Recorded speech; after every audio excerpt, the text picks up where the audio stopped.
Hello and welcome. Today, we're diving into the world of acute pain management. And trust me, it's way more than just handing out pills. It's a fascinating, carefully planned journey that all begins with one surprisingly tough question. Seriously, think about that for a second. Pain is so personal, so subjective. So how can a doctor possibly put a number on it? How do they turn your feeling into actual data they can use to help you? That's the core challenge, and cracking it is the very first step. You see, in medicine today, pain isn't just brushed off as a side effect. It's treated as a vital sign, just as important as your heart rate or your blood pressure. It's a major clue in the puzzle of your health, a big red flag that something is wrong. And treating it right is a huge part of patient care, no matter how old you are. The whole philosophy of managing pain really boils down to this simple, powerful loop.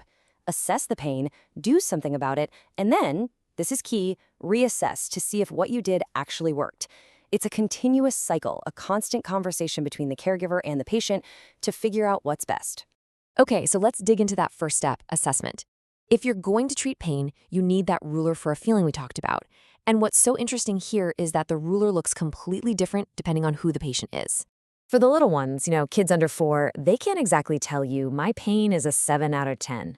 So healthcare providers become detectives. They use these observational scales looking for clues and everything from facial expressions to how easily a child can be comforted. Then, for older kids, you've got the brilliant faces scale, which links that abstract feeling to a simple picture they can point to. And for everyone over 12, it's that familiar 0 to 10 scale. The tool changes, but the goal is always the same: get the most accurate report possible. All right, now for the intervention. Before anyone even thinks about reaching for medication, the first moves are often the simplest ones. And you'd be surprised how powerful these non-drug techniques can be. They're always the first line of defense. And it just makes sense, right? Simply getting someone into a comfortable position, propping up an injured arm, using an ice pack to bring down swelling, or even just offering a bit of reassurance and distraction, these things can dramatically lower pain levels. They are absolutely fundamental to good care. But let's be honest, sometimes comfort and ice packs just aren't going to cut it. And that's when we turned to medications. Now, these are incredibly powerful tools. And with that power comes a huge need for caution. Every single drug has its own set of rules. This is a perfect example of that balancing act. Take morphine. A huge concern there is that it can lower your blood pressure, which is really dangerous if you have a head injury. Now look at ketamine. The worries are totally different. You don't use it for chest pain, and you absolutely have to give it slowly to avoid problems with breathing. It's a powerful reminder that there is no one-size-fits-all drug.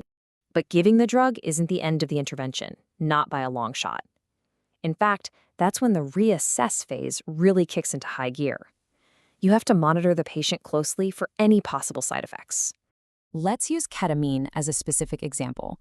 It's not common, but caregivers have to be ready for something called an emergence reaction.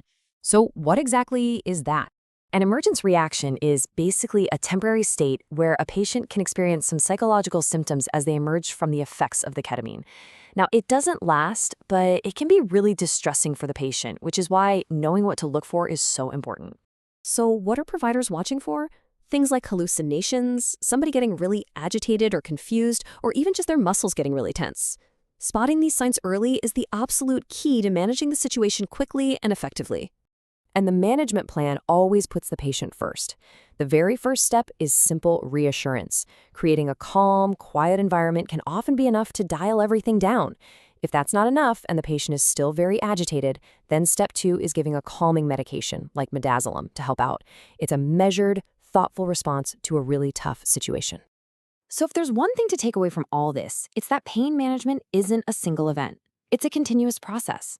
It's that cycle we talked about: assess, intervene, and reassess, with every single decision revolving around the patient's safety, comfort, and their unique needs.